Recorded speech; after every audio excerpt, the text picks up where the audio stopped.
There we go. Okay, thank you. So once again, Katie Kalvoda from Advanced OC, and that this is our website, so you can find out a lot more information about us through our website. But let me just go a little bit backwards and just kind of give you kind of a little bit about us, the story about us, and our journey with this equity map. As a nonprofit, we do have a very specific theory of change, and our theory of change is really in a question. We ask ourselves and our fellow do-gooders in the community and policymakers and all of you who are leaders in the community, what would you do if you knew where suffering lives, where poverty persists and dreams are denied? And that really touches upon the idea of being able to understand at a very visceral level, like as human beings, where the suffering is in Orange County, but also as change makers, how do we develop systems and initiatives and policies in order to address these areas of poverty and these areas of suffering, right? And so again, doing the right thing and wanting to do the right thing, and then the how of, in order to do the right thing, how do we actually execute on that and operationalize that? So as you can see here, we have an all-volunteer board of directors. We're actually a pretty small organization, and we are led by a group of really amazing people from across different sectors. Personally, myself, I am one of the founders of Advanced OC, and in my day job, I run a social enterprise that really focuses on impact investments, innovative philanthropy, and community advocacy. And also members of our board include Sister Thuy Tran, who is an actual nun with the Sisters of St. Joseph. And we call her kind of our North Star because she's always, reminding us, well, what about the poor and what about the vulnerable? How are you centering, your data on that population? And then Tim Henderson works at Bank of America, but for many, many years, he was on the board of Discovery Cube, where he saw that intersection of students being able to understand science through application, right? Hands-on application of science. So he really understands how tools like the ones that we've built really can make a difference in a student's life. And then Catherine used to be a teacher at Capistrano Unified School District. Now she works with Coastline Community Colleges, also very passionate about students, and particularly the ones from disadvantaged communities. So we have all of these great people as part of our organization. We also have about 14 different members of our advisory committee that span from education to healthcare to DEI work and other things like that, that all also lend their expertise to us as we're delving into various different use cases for the equity map. So let me just start with a presentation about A Tale of Two Horizons, right? Orange County is probably one of the most beautiful areas in the world. They call us our coastline, the French Riviera of the West, right? But we also have Disneyland, the happiest place on earth, is that right? But we also know that within the shadows and in different corners of Orange County are areas with high poverty, areas of folks that don't have equal access to opportunities. There are areas that may have more crime or less opportunity, of course, and less business investment. And so as we're reconciling these two different perceptions or these two different horizons for people who live here in Orange County, how do we bridge that gap? How do we close those gaps?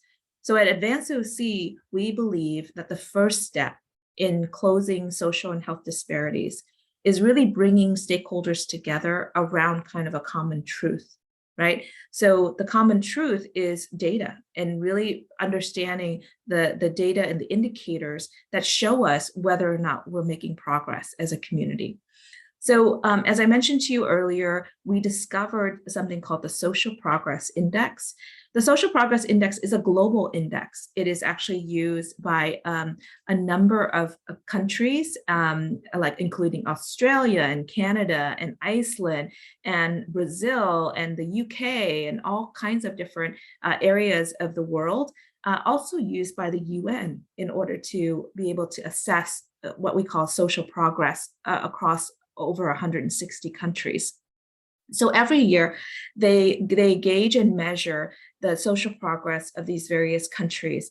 And that's what is used to be able to advocate for various different policies, right, that impact these countries around the globe. So as an organization, we took that methodology. That methodology was created by, folks from Harvard and MIT and the World Economic Forum and places and people like that.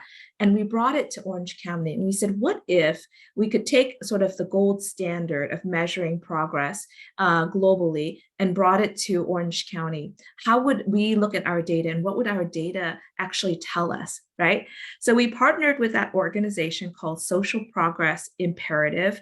They're the ones that are the sort of the brains behind the Social Progress Index. And they hadn't done it where they were measuring counties, at that granular level. So we were one of the first ones and one of the more innovative use cases for them in terms of local policy making. So what is the Social Progress Index? The index itself comprises of 3 different dimensions of data. So you'll see here a group of indicators that show us how we're doing across basic human needs. And then we have a group of indicators that tell us about the foundations of well-being. And then another one that tells us about opportunity, how opportunity is available to residents across our county. So as you can see, under each of these dimensions are categories, or what we call components. Those are in bold text. And then underneath the bold text are indicators. So individual indicators that speak to that topic or that category. And what we've tried to do in Orange County is we've tried to obtain local data, right, to support these areas of research. So for example, nutrition and basic medical care under basic human needs. Here, we are taking data at the census tract level for Orange County. And if you look under foundations of well-being, for example, we have under health and wellness, the first bullet point is vulnerable or at risk of physical health. And this is the percentage of children under 5. This is data from the EDI from First 5 OC. So we try to get as local of data as possible to inform, this index for Orange County, right? So we'll go into and investigate these indicators in a little bit, but I just wanted you to understand what makes up the index itself and why we chose these categories or components to measure how we're doing. So the first dimension is, of course, just things like, water and housing and safety and all of those basic human needs. Have we gotten that right in Orange County? Are we able to provide those basic needs to everyone in the county?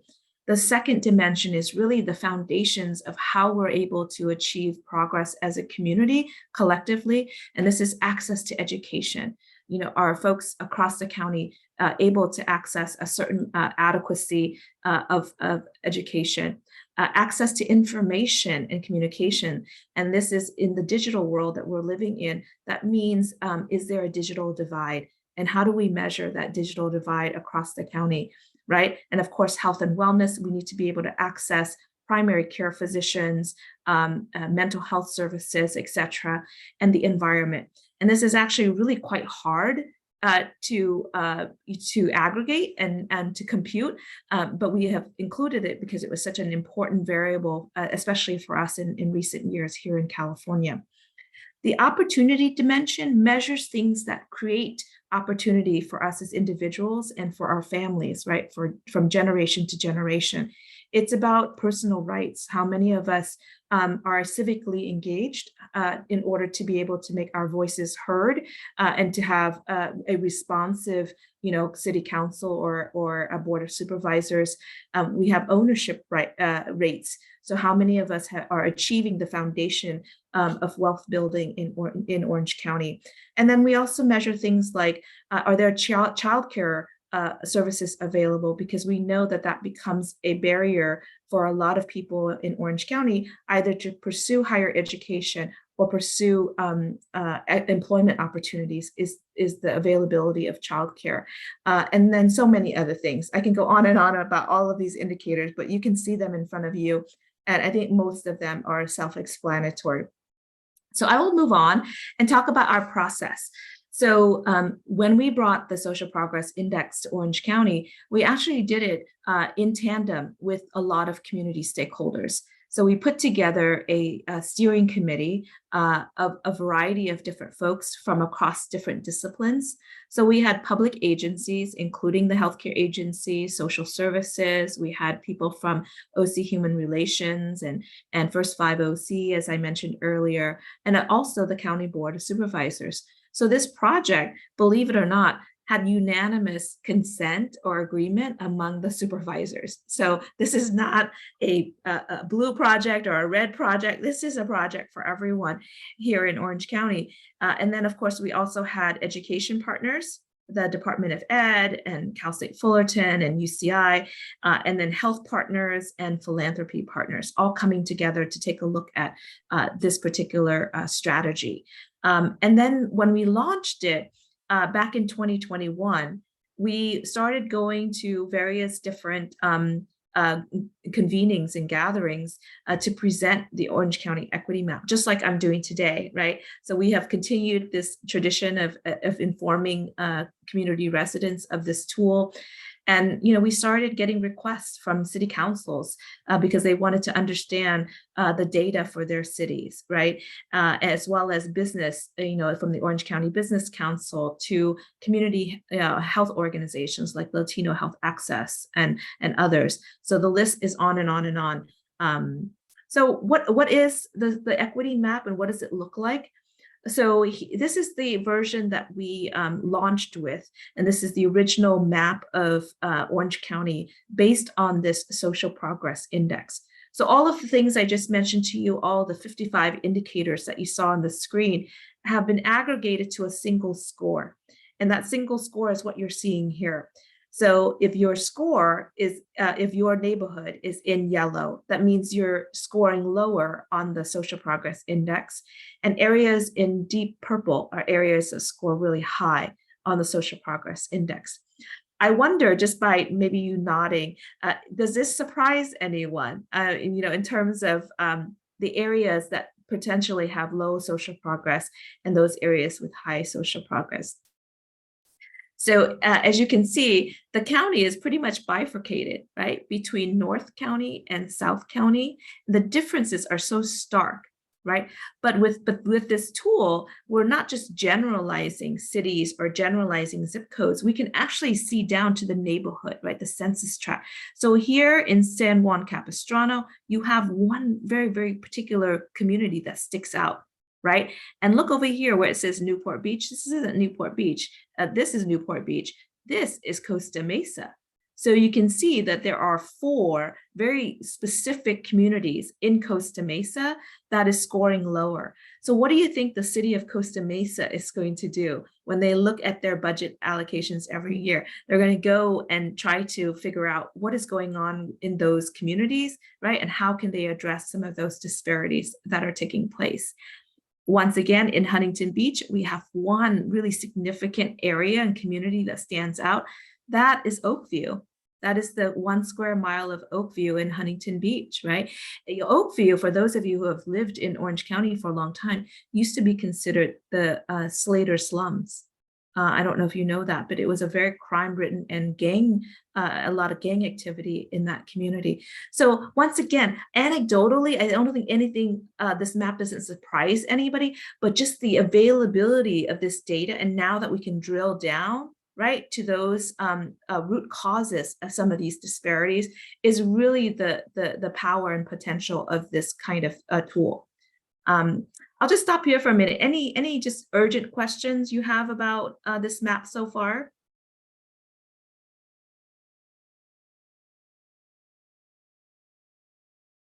Okay. I think we're good. All righty. I was just going to say the Yale area and how close it is to Disneyland. The area does not escape me. Yeah, so thank you. This area right here, which we did not fill in with data, right? There's 2 areas we did not fill in with data, as you can see. This is Disneyland right here. And as you can see, absolutely, right? Lots of yellow and light green zones here. So there's not enough population in the Disneyland census tract for us to measure it. That's why we're not showing it with a color. And then this one, this census tract over here also is a highly commercial area. So there's not enough population there for us to measure and be accurate, right? So we have left those two areas out. But absolutely. And, you can see the 5 freeway as well, just the different corridors in Orange County. So with this kind of information, because we're measuring it at the census tract level, or what we call the neighborhood level, we are then, of course, able to aggregate up to the county level. So at the county level, this is how we're doing across those categories I mentioned to you earlier, right? So we're about 40, let's give ourselves the benefit of the doubt. Let's say we're at 45, right? The US SPI score is 85. For the same time period. So we're not doing as well as we thought. How many of you thought that Orange County was just an area of wonderful things across the board, all these resources and wealth? But when you measure it according to these categories, some areas we're doing better, other areas we're not doing as well. So this is when we launch, this is how all the cities stacked up. Now, remember, this is a little bit dated because this is my my standard, presentation to you, but this is data from 2020. So I'm showing you here that when we launched with the Social Progress Index, it was a tie between Aliso Viejo and Mission Viejo as having the highest scores. But what I want to point out is we really have 3 tranches, right? 3 tiers of cities. We have the top tier where we seem to have a lot of resources and areas that are addressing some of the basic needs and foundations of wellness really well. We have the mid-tier cities that are here that are doing well, right? But not in the top tier. And then we have the bottom tier of cities here. And at the very bottom of the third tier is Santa Ana, Stanton, Garden Grove, and Anaheim. So what else can we glean from this slide? Maybe we can say that our communities of color are all in the bottom tier. And why is that? And we have to ask ourselves, what are some things we're doing well in certain neighborhoods? What are things we're not doing as well? And what is the correlation or the relationship, right, between these neighborhoods in which makes them accelerate in their social progress scores and perhaps, perform lower in other areas. So that's our job. Our job is to conduct that research and be able to have those findings and report back to the county in terms of what we're seeing, right? So think about this. If you gave this assignment to your students, tell me why, right? Tell me why these cities are in the tier 1 versus the tier 3. What are some things that you can investigate that would actually result in these outcomes? So there are many different ways in which we can engage students in this process. So as I mentioned to you earlier, we measure the data at the census tract level. So we actually also know the top 50 census tracts that score the highest. So you can actually see there's a census tract in Laguna Niguel that scored 65. Remember, our average score was about 45, right? So there are higher performing neighborhoods, right? And then there are, of course, lower performing neighborhoods as well. So these are the census tract numbers that are associated with the city, and then, of course, the SPI score. So with this kind of data, we can actually do a lot of what I call cluster analysis. So we can cluster different neighborhoods that have similar traits against other neighborhoods that have different traits and be able to compare and contrast, right? And understand our neighborhoods a lot better. So this is what a scorecard looks like for us. We actually have a scorecard for every neighborhood in Orange County. So we have a tool where you can type in your address and pull up your own scorecard. Unfortunately, I was just telling Jodi that we're doing some maintenance on it right now because we're actually working on releasing a new edition of this tool. It should happen sometime this fall that it will get updated. So they're doing some testing on it today. So unfortunately, I'm so sorry, I can't give you a demo of that, but I'd be happy to at a later point. But your scorecard would look something like this, right? And it would give you your city, where your city is located. This will be your census tract right here. And then you have, remember, the 3 dimensions of data: the basic human needs, foundations of well-being, and opportunity. And if your screen is big enough, you might be able to see some of these numbers. The first row of number is actually the score itself for the indicator. The second column of data is the rank. So it's the rank out of 580 census tracts in Orange County. How does your neighborhood, right, rank compared to all of the other Orange County neighborhoods? And then the yellow and blue and red dots tell you, relatively speaking, how you are doing compared to a peer group. So just like, you're grading on a curve, we have peer groups for everyone, and we group them together according to median household incomes. So we're taking that piece out of it and seeing apples to apples, relatively speaking, how are you doing compared to your peer group? And then on the right-hand side, we give you some contextual data. This is US Census demographic data. So you can have a little context in order to put these numbers, into use. So all of this is available online, just unfortunately not this morning. So I'm going to try to get you the notification of when it's up. Also on our website, we go in and talk Katie, a little. can you go back to the slide before? Yes, of course. So that information, everything is for that particular neighborhood. Mm-hmm. And so that's your race and ethnicity demographics for that neighborhood. That's your age distribution for that neighborhood. And how big is a neighborhood? Is it a census tract? It is a census tract. So we measure it by census tracts. And census tracts have a range of like 500, a population of 500 all the way to potentially 2,000 residents. Sometimes, plus or minus, because each, it really is dependent on the Census Bureau to determine the census tracts. But yeah, this is at the census tract level. So however your census tract is defined and what the boundaries are, this is pertinent to that census tract. And Gary had a question. Please. Thank you. Katie, under childcare desserts, can you define the word desserts for me? I'm not understanding it. Oh, it's meant to say childcare deserts. So childcare deserts. Or desert, okay. Yeah. It would be areas that do not have a licensed childcare facility. Like Cypress College. Yeah. So thank you. That's what we mean by that. And so we say we count, and based on this is information from the state, licensing board for childcare facilities.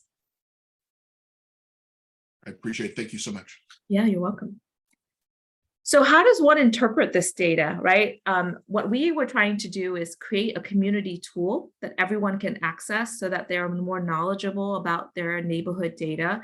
So as an Orange County resident, the index allows you to be empowered to have this data and help you advocate, right, for resource allocation with your city council.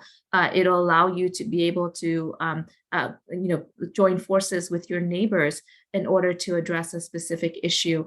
And just not our orientation around this is just knowledge is power, right? And so hopefully it allows people to be armed with local data so that they can make and achieve local progress in their communities.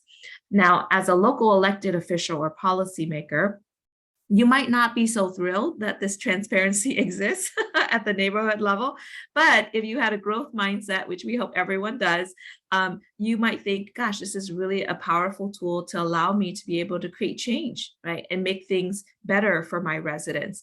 And so that's what we're hoping that it would do, is it would spur conversations around participatory budgeting processes with citizens, and residents within that city, as well as being able to address what are the greatest needs, in my city or in my neighborhood that I can make investments and track that, make sure that the investments are paying off and have a return for residents.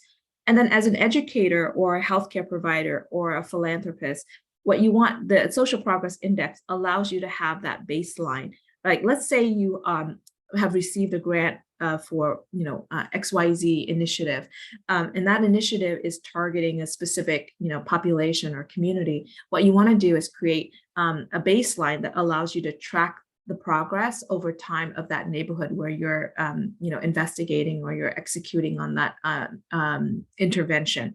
It also allows us to understand a little bit more of student and patient outcomes, because as we know, patient outcomes, 80% of your outcomes actually come from where you live, work, and play, those social and environmental factors.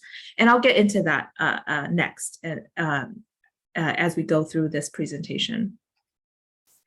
So this is the online tool that I mentioned to Jodi is down today. So if you go onto our website under Equity Mapping Tools and the Social Progress Index, you can actually type in your address and it'll pull up your census tract just like this with a census tract summary card. And then if you click on See Scorecard, you could see that scorecard that I mentioned to you earlier, so that you have a very, very localized view of the data that we're collecting. And again, all of that data aggregates up to the zip code level, to the city level, and then to the county level for us to see through from county all the way to neighborhood.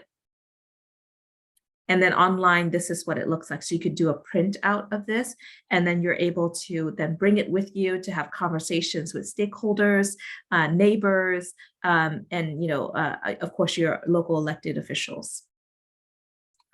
So what did we do with this data, right? So we work with the county to make this tool available to residents of Orange County, but how are they using it at the county level in order to make substantial progress for residents here in Orange County? Well, the first thing that we did was actually use it during COVID. So here you're seeing a screenshot of myself and Dr. Chow, who was the then director of the healthcare agency, and two other folks from the healthcare agency presenting our work at the National Health Equity Summit in 2021. And it was really this concept of using data and data science to deliver health equity. So I'm going to go and talk a little bit about that use case, but just keep in mind as you're hearing me and listening to these stories about how your students could actually use this, in the classroom, within the subjects and disciplines that you teach.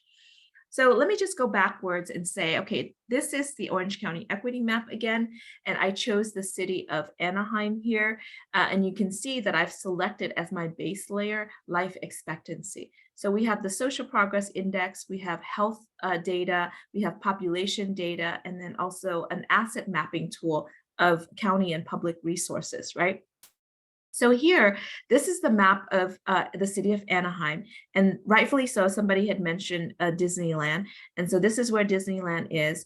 You can see across the street from Disneyland, that neighborhood in yellow has a life expectancy of 75 years. And down the street from Disneyland, in this purple census tract right here, you have a life expectancy of 89 years. So there is a difference of 14 years depending on where you live in Orange County. I mean, that is super powerful stuff, because what we want to do is understand, why is there such huge disparities, even with neighborhoods across the street from one another, right? Well, so what's going on? So that's what we wanted to investigate, and especially during COVID, because we found that certain neighborhoods had a higher level of COVID cases than other neighborhoods. And we really needed to understand why in order to contain the spread of COVID in Orange County. Well, let me just go into the background of why that was the case. So we know from lots and lots of research, this is a well defined research area, that there are social determinants of health.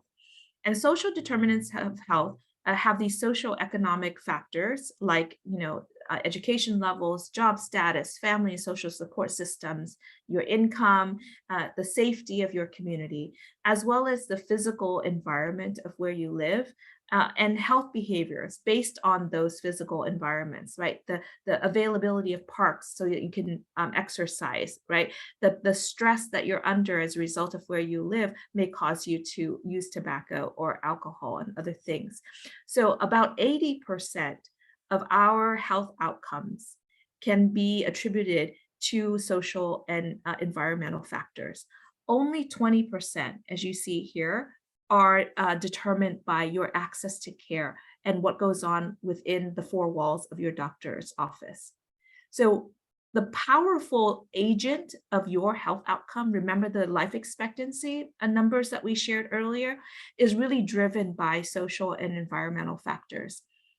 So why are we investing so much money in the health system, right, to treat people only to send them back to the neighborhoods that made them sick in the first place? Why aren't we addressing the issues of the neighborhood? Why aren't we diagnosing the neighborhoods the way that we're diagnosing patients, right? And so that's where Advanced OC comes in. We actually diagnose neighborhoods. That's what we do when we talk to doctors. We say to them, we diagnose the neighborhoods that your patients are living in. And so they find that very, very helpful, because otherwise they're just looking at lab results. They're just looking at biometric data. They don't understand the conditions in which people are living and working and where they play, right?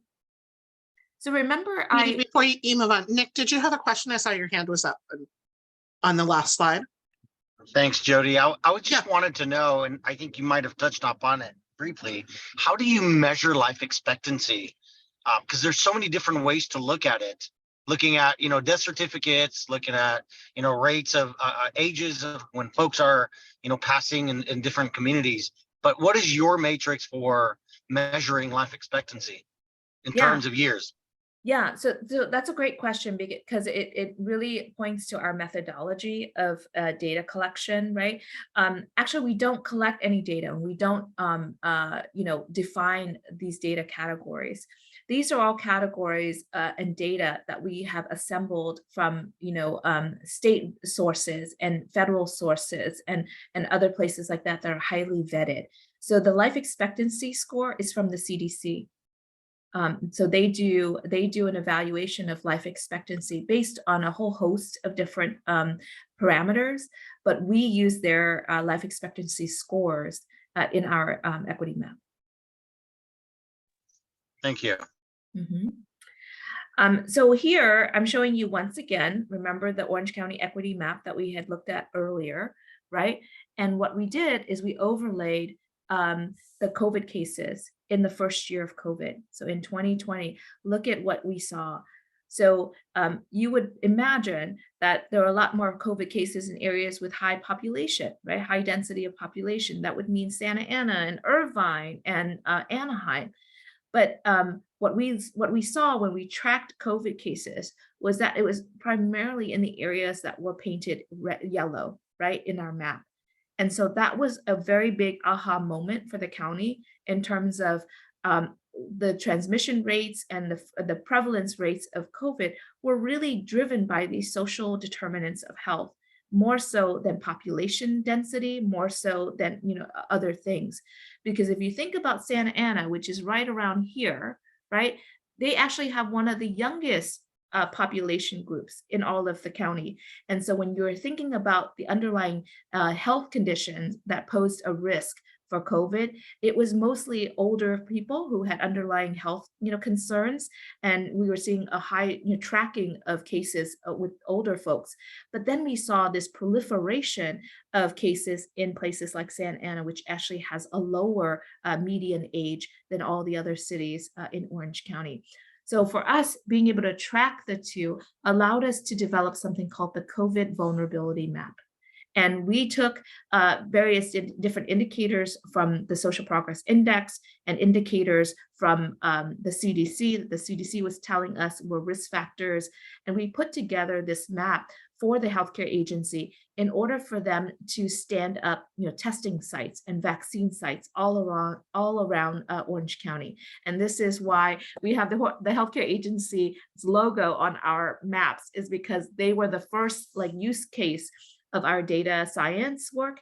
And it was our first proof of concept that we needed to investigate these data sources and these data indicators to allow us to have guidance on our policies, with respect to public health.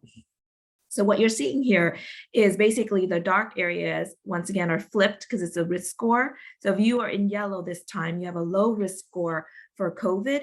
And when you are in the dark purple areas, you have a high risk score for COVID. And you can see the areas that are in purple are the areas that actually had COVID, and a good portion of COVID by data, right? So this was a very powerful tool that we used during the pandemic. You may have heard about Operation Independence, and that was really the county's response to COVID. And the fire department was really the main engines of that Operation Independence. They were the ones, as you recall, that stood up these mass testing sites, the pods, and we were there right there with them in order to give them the data, in order to strategize and create a strategy for COVID response. So the data can also be spliced and diced this way. And this way is a good way for us to be able to see what are the main issues and the greatest areas of disparity in Orange County. So what you're seeing on this is called a strip plot. And what we did is we put all of the census tracts, all of the neighborhoods on a single plot and ranked them from highest performing to lowest performing, or lowest performing to highest performing.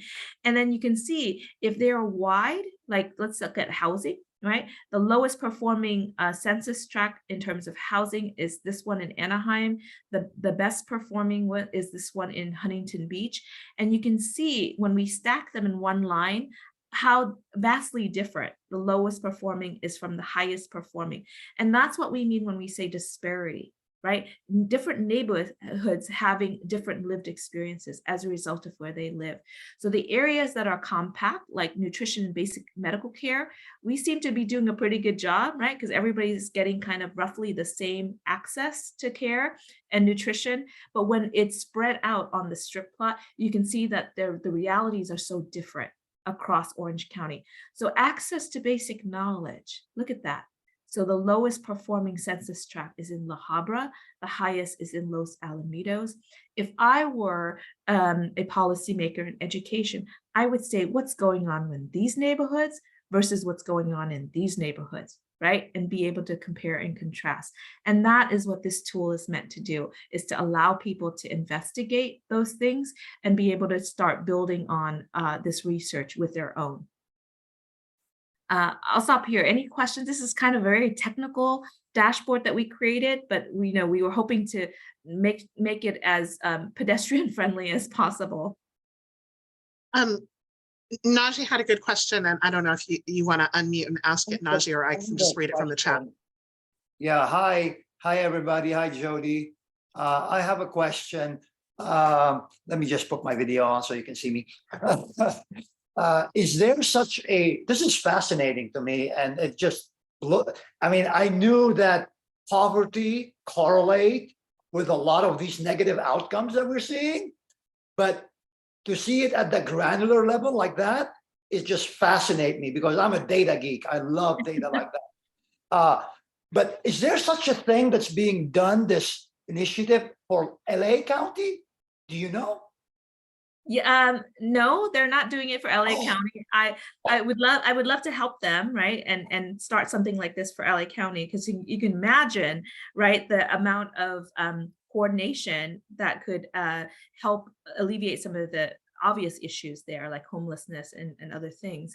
But yeah, this is why for us it was so important to zero in on Orange County and have a proof of concept before we take it to other counties, because we want to make sure that what we're doing, has been tested and validated, right? And fortunately for us, we stumbled upon a time when we launched this with the county during COVID. So we had the biggest test case of this possible, right? And we were able to figure out, how to master these this analysis that actually turned out to be true.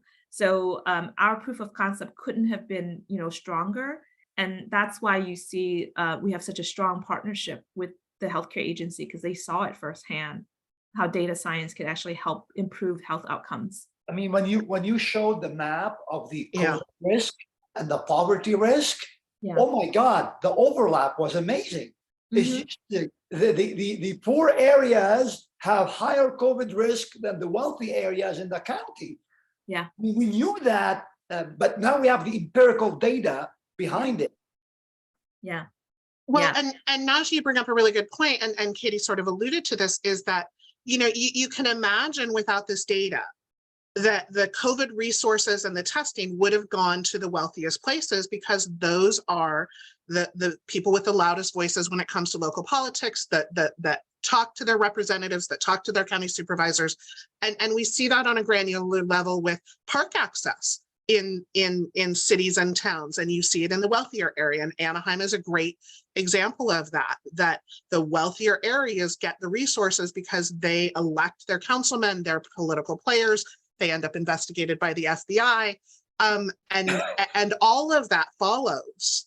And it's why it's so incredibly empowering to give this information to students to then take and teach them how to advocate, in politics. And we'll talk a little bit more after the presentation is over, but I do want you to start thinking about, we all see things through our filter of our discipline and our teaching. And I can talk for days about how this relates to politics, and I do, but there's so many other applications. And that's why I'm so incredibly grateful all of you came, and we can share this with other people who can watch it later, because I think it is so much bigger than just politics and just political science, and for students and faculty and citizens to really start to use it and use that data to advocate and share it with other people. And then Najee, you just have to start complaining to Long Beach to get them to demand this too. So I'll let Katie continue. Thank you. Can I just say something? This is Doug Eisner. Absolutely. This is just to Najee's point. The LA County Board of Health actually does have a map that they've been tracking COVID cases and its connection to poverty. So it's not as comprehensive as this, obviously, but you can find it on their website, and also Long Beach Department of Health has also done that. So yeah, I think COVID I don't know specific, if- there's a lot of dashboards and maps. yeah, exactly. That's what I was going to say. So for Yeah. COVID Yeah. cases, they have maps for both, and they have both health agencies have said it's like really obvious that the poorer you are, the poorer neighborhood that you live in, the more likely you are to get COVID. And they've been saying Right. that the whole time. But that's just for COVID, right? They don't Yeah. do, this is Yeah. so much bigger than. Yeah. Yeah, I was, Eric has his hand up too. I'll let let me just one point with Doug. Hi, Dougie. How are you, my friend? I'm great. So the thing is that this COVID was just one outcome of the fascinating data that this can provide. Oh, yes, exactly. It's It was just like, is COVID. there That's anything all that they is think. more comprehensive that Yes, LACP yes. has done? Because this Yeah. is fascinating data, not only for teachers, but also for decision makers and everybody else. Yeah. Yeah. So Eric, did you have a question?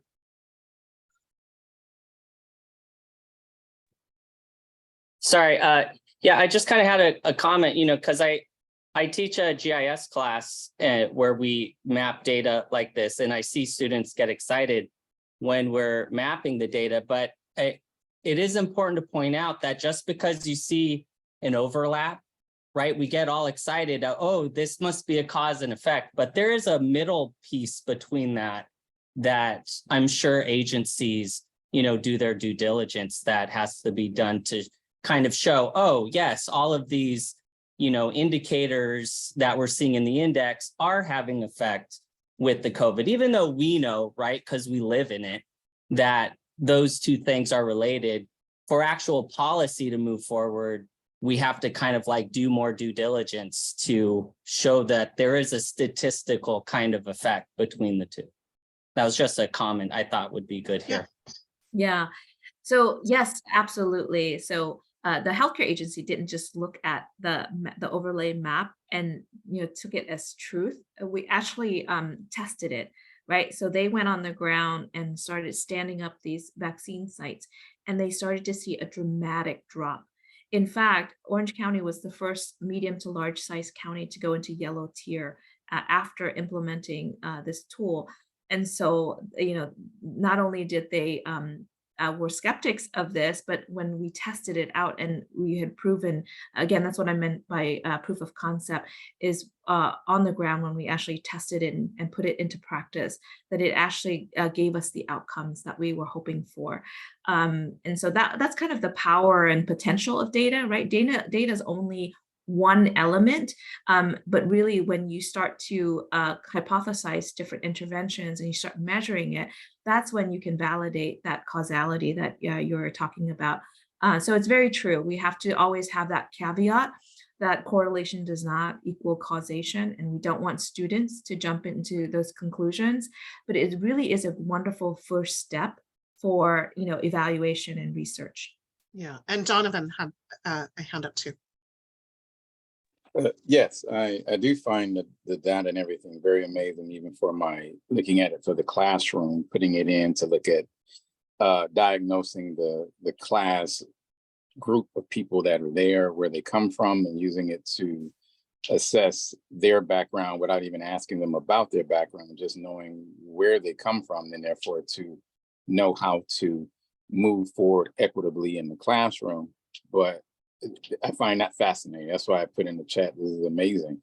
But I do also am aware when you see food deserts, and we know that Orange County is not the most kumbaya of race relations when it was established in the past to where it is today, and that the separation amongst a lot of these places and displacements are by design. So it's not exactly to say, ooh, wow, look, it's yellow there. Well, of course, there are reasons that are outside of just data that are in the political structure, and you can look into the history.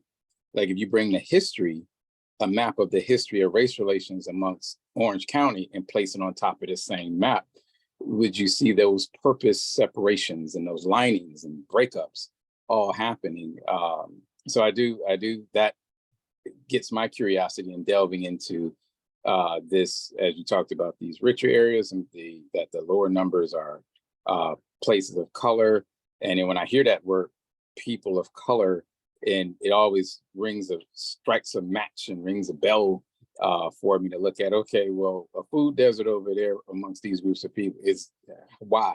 And it's more likely by design, like most places like Chicago and its issues with displacement, and which is purpose. So I do find this fascinating, that matter. That's all I wanted to speak about.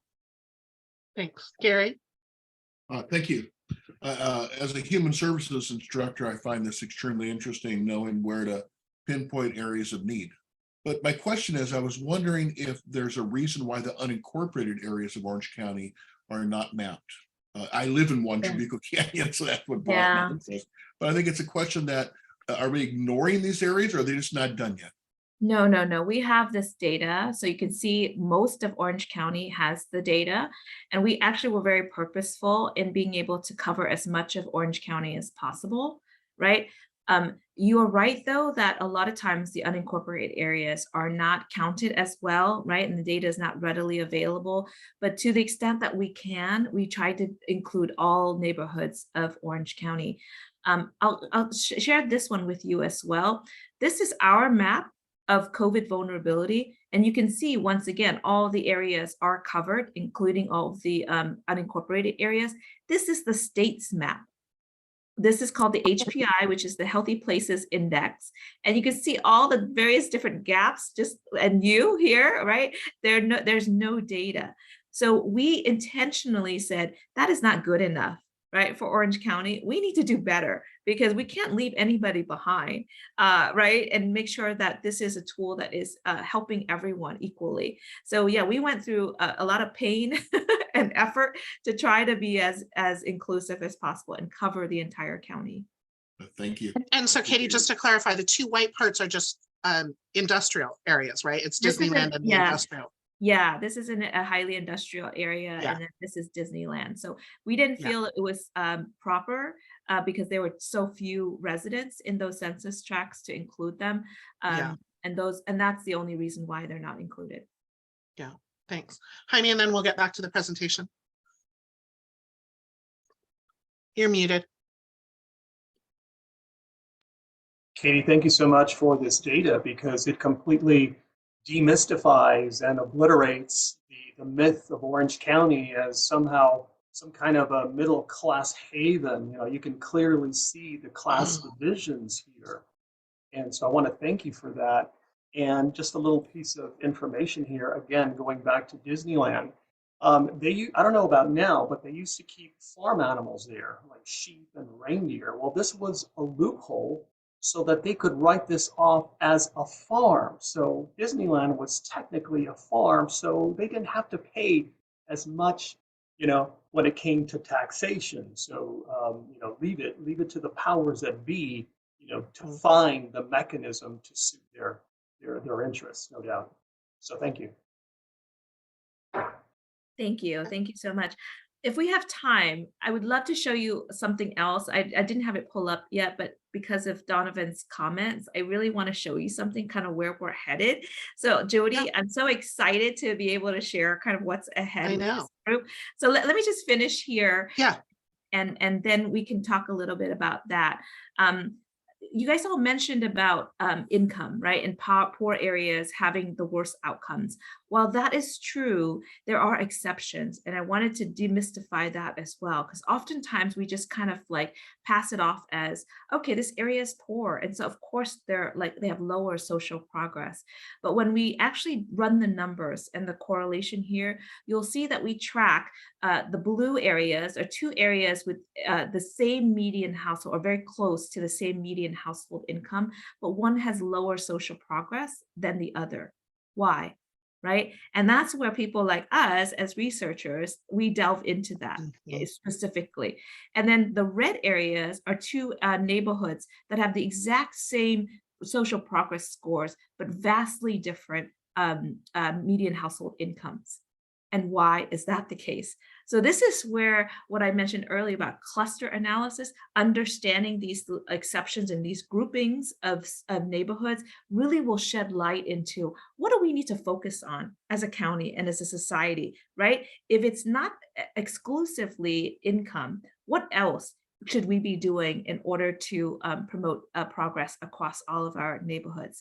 So this is what I find fascinating, is just the ability of discovering, right, those characteristics and those relationships. And that's what we continue to dig deeper on every day. I want to share it with you the same analysis that we did that looks like this. This is out of obviously a statistical model, right? That looks like this. We built the exact same functionality in Tableau. And you can see that we have tried to demystify statistics a little bit and make math a little bit more accessible for everyone. So we don't talk about like the R, the correlation coefficient, right? We talk about it in quadrants.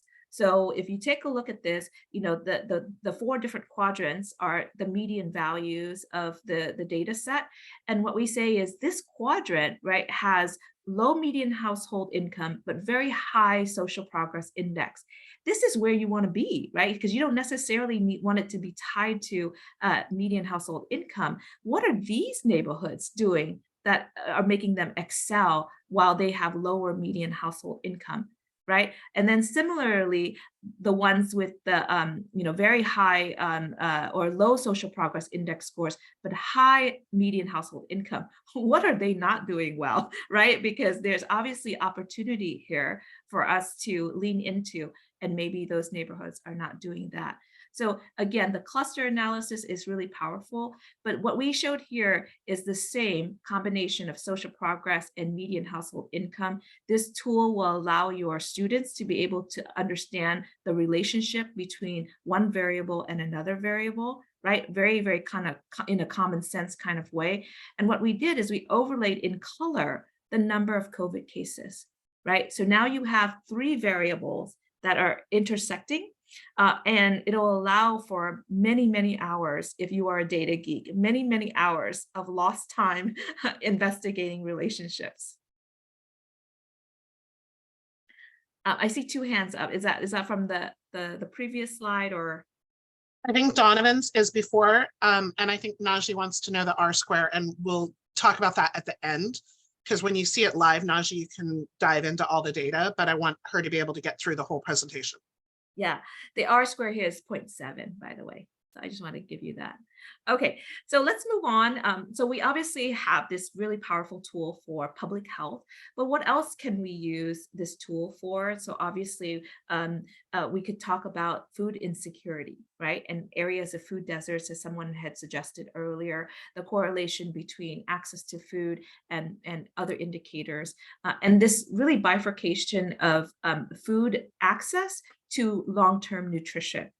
Right, so that there's a very a vast difference in getting access to food, and these foods may or may not be healthy for you, and actually being able to access, good nutrition and produce and things like that in areas that have a food desert. So what should we focus on? Should we focus on feeding people in the short term, or should we be focusing on broader and longer term policy around good nutrition? Right? So those are all policy questions that actually I would pose to your students, and what are we given? What is the trade-off between feeding people because they don't have access to food versus being able to give them the structural elements that promote long-term nutrition?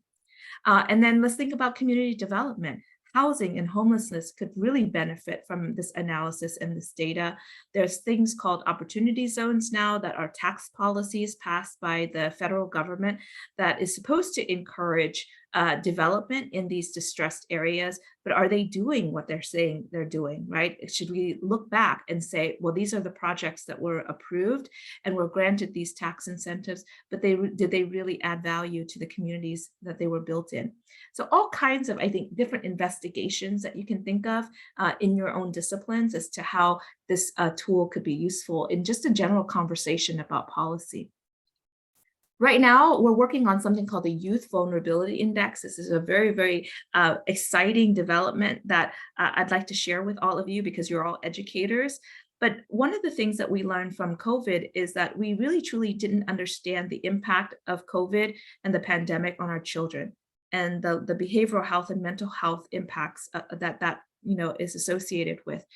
So we were funded by a consortium of various different stakeholders and agencies. The lead agency that helped fund this project is CHOC, Children's Hospital of Orange County. Of course, they're on the front lines of this and they're seeing this in their patient rooms.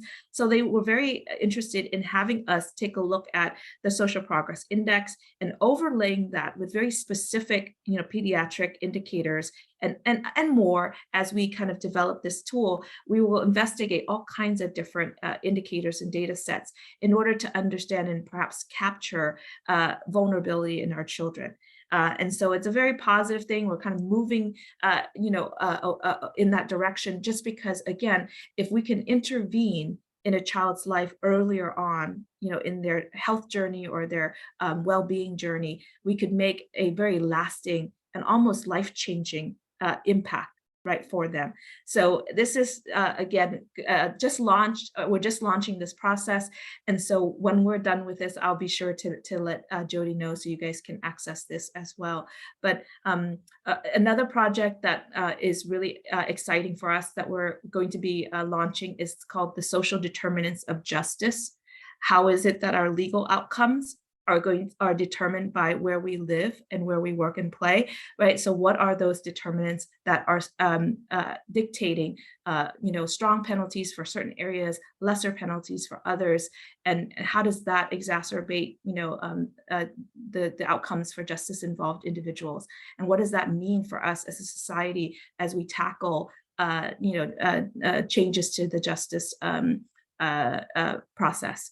So more exciting things coming from us. Again, the variety of areas that we can tackle right, with data science now. And each of these projects, we are bringing together a group of experts. So we're not doing this in a silo. The social determinants of justice, for example, will have various different thought leaders in law and law enforcement and the legal system. And so they're going to be reviewing all of this as we develop it. And similarly, the Youth Vulnerability Index has First 5OC, has CHALK, has CalOptima, has educators, and all of these people working with as therapists and family therapists and psychologists associated with young people. So we do have a steering committee of domain experts that will be working with us to develop these tools. Finally, I just want to end with a conversation around data science in general. And we've been hearing a lot about artificial intelligence. I hope that after we are having this conversation, you're starting to think, gosh, is Katie dabbling in machine learning and artificial intelligence? And the answer is yes, of course, right? As we build these data lakes and capturing this data and understanding the relationship between these variables, we did do a predictive model, and that is a form of machine learning in our COVID vulnerability index. And so we were able to take various different parameters and build an algorithm that allowed us to predict the areas that were vulnerable to COVID. So as your students are showing interest in this line of work in this field, just know that we are entering into this area as well. And as we expand our data lake with patient data and education outcomes and things like that, we are able to begin to test out these models and these algorithms to be able to understand more, and then delve into what areas can we incorporate artificial intelligence in our models. So just an example of that for those of you who are not well versed in machine learning or deep learning. This is an image of chihuahuas and blueberry muffins. And as you can see, some of them look very much alike. I have a chihuahua, so that's why I'm showing you this, this picture. But machine learning is basically feeding these images into a computer, and then the computer learning the differences, right, between a chihuahua and a blueberry muffin, and being able to then predict and answer, is this a chihuahua or is this a blueberry muffin? And when you teach the machine to do that, it can then get smarter over time. And that's what we call machine learning or deep learning. And then this happens today with X-rays. If you have ever had an X-ray, people will feed it a variety of different X-rays, and then radiologists will be able to determine if it's cancer or not that's showing up in the X-ray, right? So this is being used today, this form of machine learning, and it'll only grow in prominence over time. And the cycle of data science looks like this. So usually a lot of people have a use case, like they are trying to investigate something, and we have step one is understanding, can data help play a role in solving or at least sourcing a solution for it? Then we do data mining, which is to collect the data sets that's available and make sure that they're standardized and cleaned and structured properly. That's step three, the data cleaning part. Then the data exploration is what most of us do, which is try to find like the sum and the median and very descriptive statistics of the data set. And we probably stop here. Most people stop here. And what Advanced OC does is we do this thing called feature engineering, which is the predictive modeling I mentioned before, or setting it up for predictive modeling. Feature engineering means understanding what are the drivers of these outcomes and isolating the drivers of that outcome to be able to create a predictive model. And the very last step of data science is to visualize it. And that's what you see in the equity map as we visualize these different tools for you to be able to interpret the data that we've collected and the analysis that we have collected. So just some feedback that we got. One of the strongest endorsements of our work is the American Academy of Pediatrics, which is what really started our conversation with CHALK on youth vulnerability. And just so many other people who have used our tool and have just given us a fantastic way of looking at what we can provide for the community. And right now, we have been tasked by the County of Orange and the Office on Aging to do an older adults needs assessment. And what we're doing here is doing surveys and focus groups and collecting secondary data and analyzing secondary data about the gaps and needs of older adults in Orange County. So as you can see, Orange County is moving towards a very data-driven process of understanding needs and filling service gaps. And I think it's a really positive sign that we've evolved from having politicians decide what the needs and wants are of the community to really a data-driven approach where we can take a holistic look at what the needs are across the county.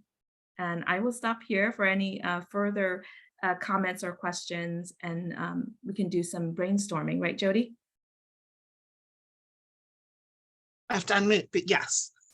So if you can stop sharing and we can sort of see, I'd love to just get, if there are any questions, we can clear those out and then kind of talk about, using this. And there were a couple of questions that maybe I can have you answer, which is, you're updating the information. Are you keeping the old information to have a comparison over time? And so how far back does the data that you have go? Yeah. So the first year of our publication is 2020. And so we have since done 2 updates. We're doing one now. So every year we will do an update so that we can do a trend analysis of communities over time. And our hope is that we will keep the data for as long as we can, as long as we have it. But 2020 was the base year of our data. And so we're just going to keep doing this and allowing folks to be able to access the data and do their own trend analysis. Yeah. And then any other comments or questions?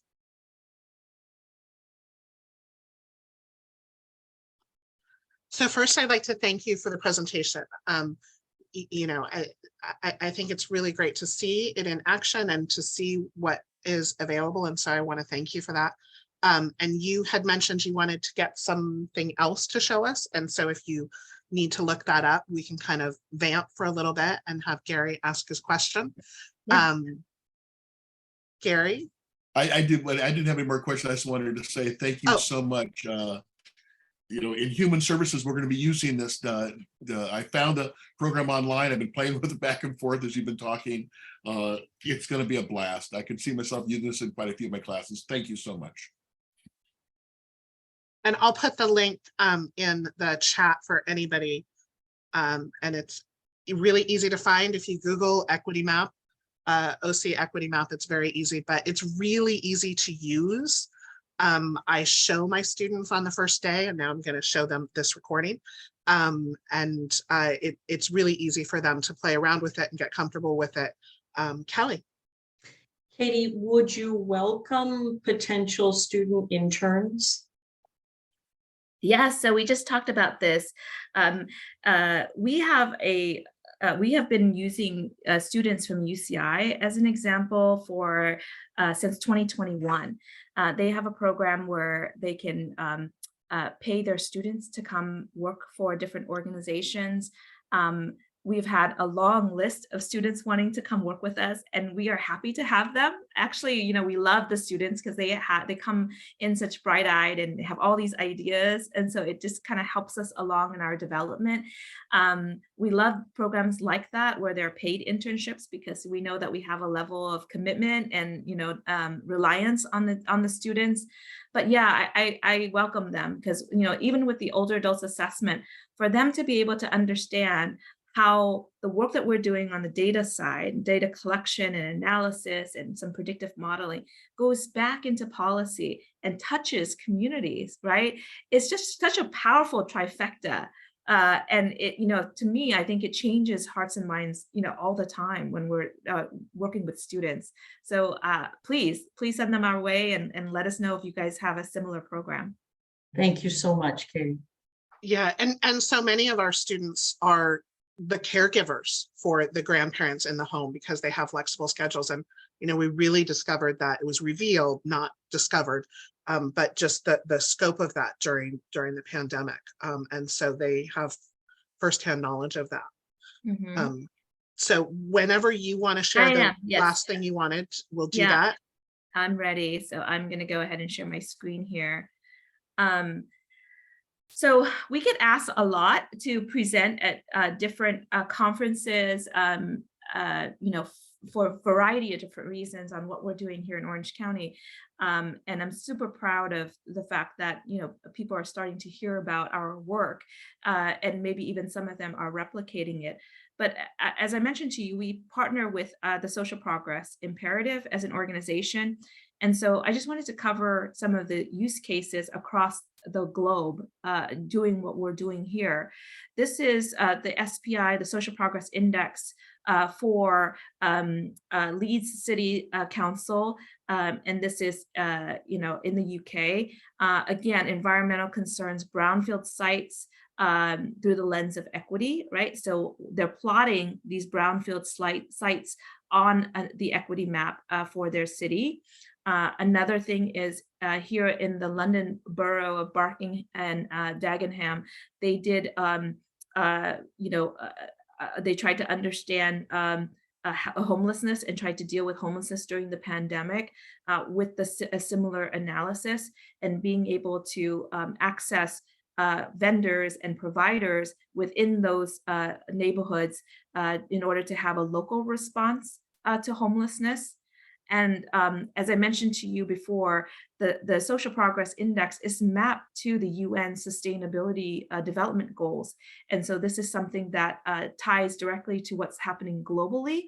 And here's the powerful thing, going back to comment earlier, is the city of Philadelphia recently did the same thing, and they were able to, again, address resource allocations in order to solve for some of their poverty issues. So this is what their equity map looks like.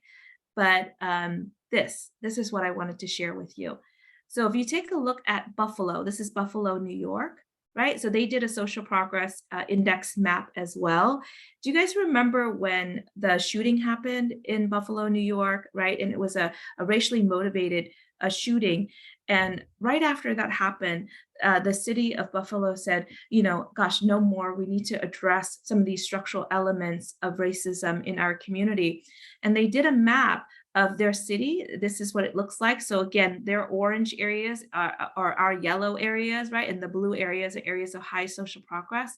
If you took a look at today's terms, the demographics of the city of Buffalo, you can see that this area is primarily, residents are primarily Black, and then this area is primarily white, and this is today, right? And this is Latinx. So you can see it correlating back to the Social Progress Index map. And if you take a look at the map, as it were, in 1927, and you can see the redlining that happened as a result of policies that stemmed from the 20s, right? Denying access to home ownership for certain minority groups, you can see the trend line persists, right? From 1927 to today, that trend line is so powerful. And this goes back to the earlier comment about the structural reasons why we are seeing the progress in some areas and a lack of progress in others.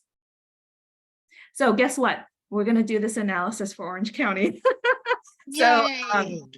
So we are going to investigate that, and it is going to be something that we're going to take a lot of great care in analyzing. But to us, it's pointing out that direct correlation, right, between the legacy that we want and the legacy that we don't want.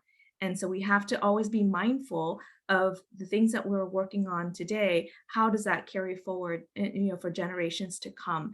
And we want to remind people that, structural elements like redlining are very difficult to correct. And being able to show that quantitatively, I think, could be a very powerful tool for growth in terms of race relations, but also to understand how do we fix these long-term standing issues in Orange County.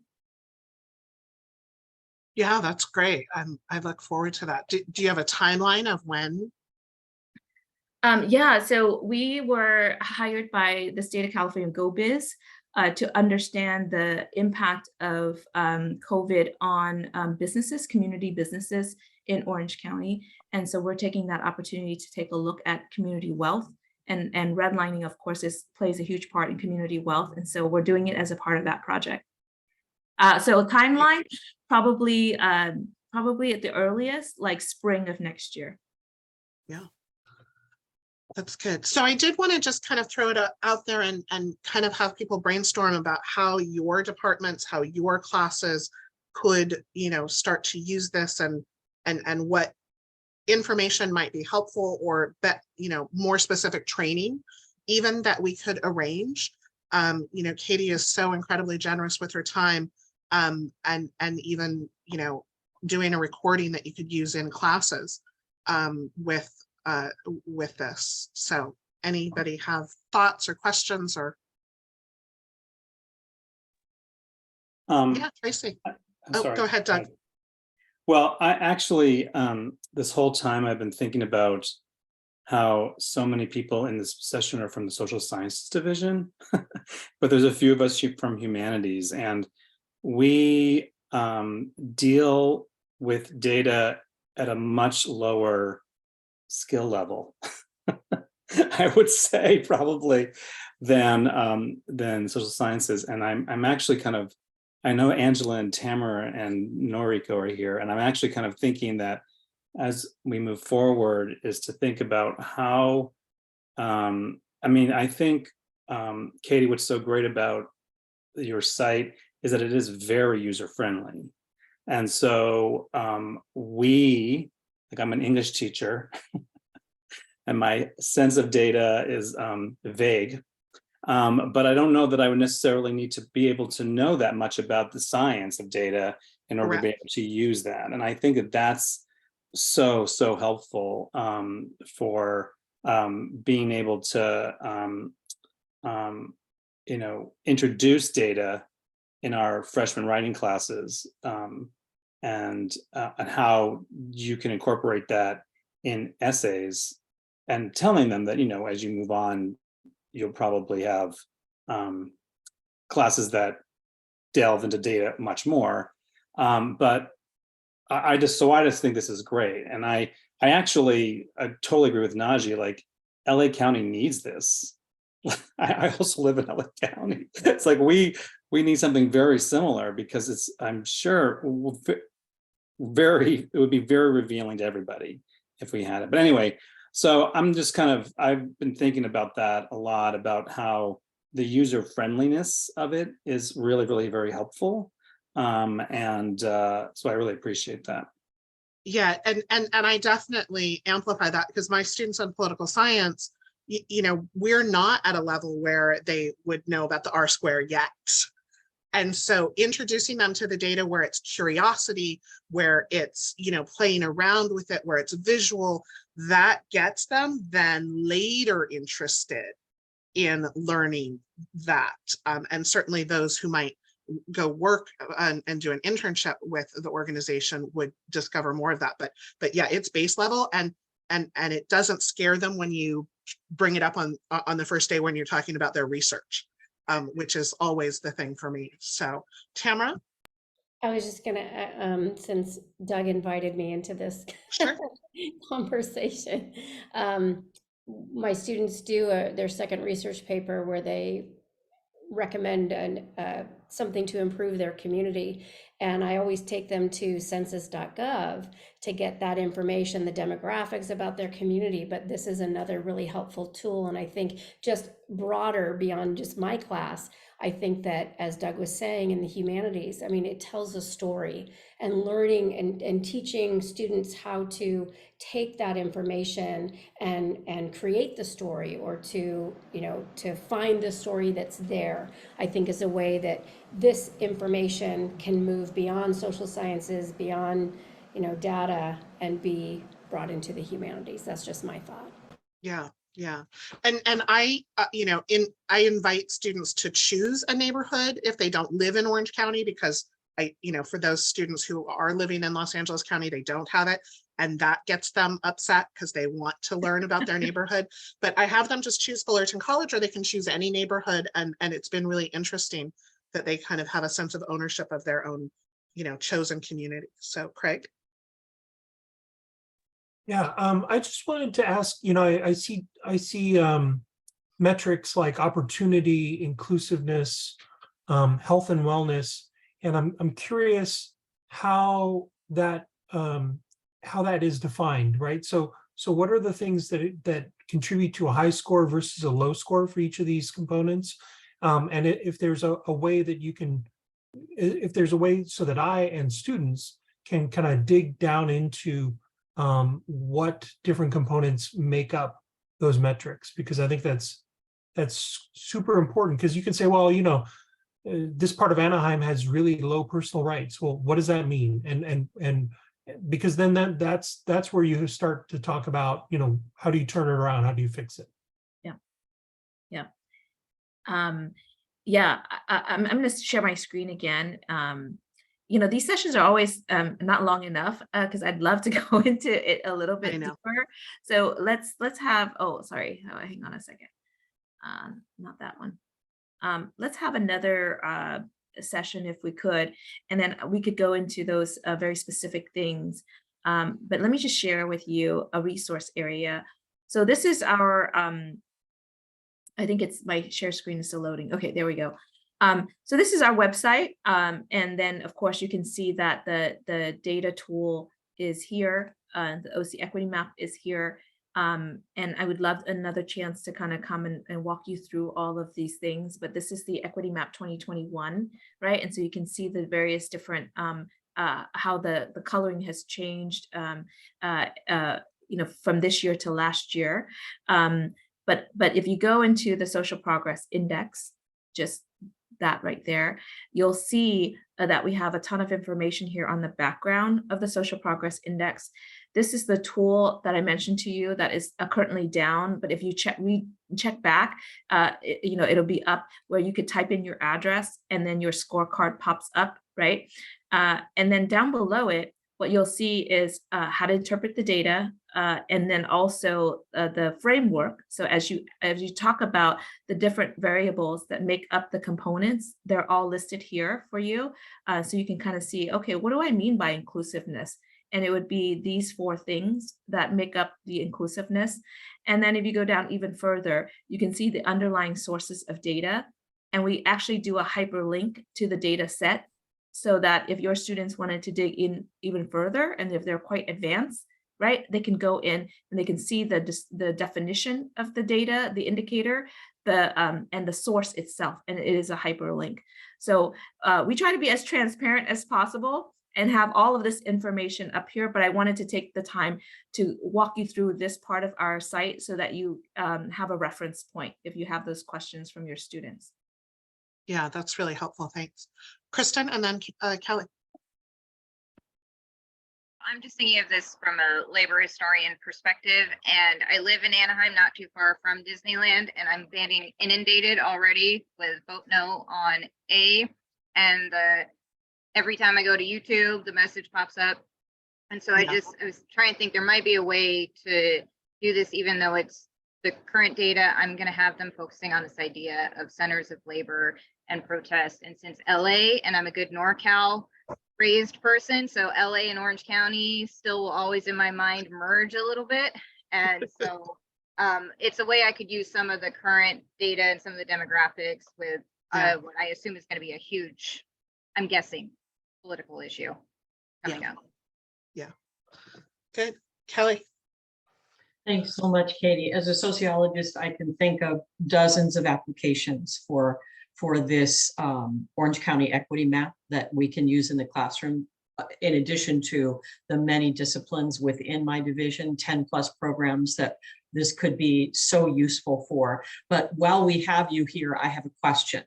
So I'm wondering if there has been any thought given amongst your group, amongst your board, et cetera, to focus on incarcerated individuals as a group, as on formerly incarcerated, on the few jails and certainly juvenile facilities that we have here in Orange County, and any potential correlations. Yeah, that's a very nuanced issue, of course, very, very challenging issue. I mentioned earlier that we're going to do the social determinants of justice. So that is our we're putting our foot in the water there for that. But first thing we're going to do is deal with civil cases, because once again, we have to request data in the legal system. We have to request data from the courts. They're not readily available as they are in healthcare and education. And so we have to do all these PRA requests in order to get the data. So we're going to start with 3 lanes of civil law, and that is domestic violence and evictions and consumer debt. So those are the 3 things we're going to tackle in the social determinants of justice. I would hope that once we have kind of locked down a methodology and a way and a process of doing this, that we would eventually migrate into criminal law and figure out and address that exact issue that you're saying. But because this is so brand new and we're pioneering like new territory, we have a partner in CLA SoCal who's very interested in those 3 areas. Domestic violence, of course, it straddles between civil and criminal, and so we're going to be tiptoeing around that exact issue.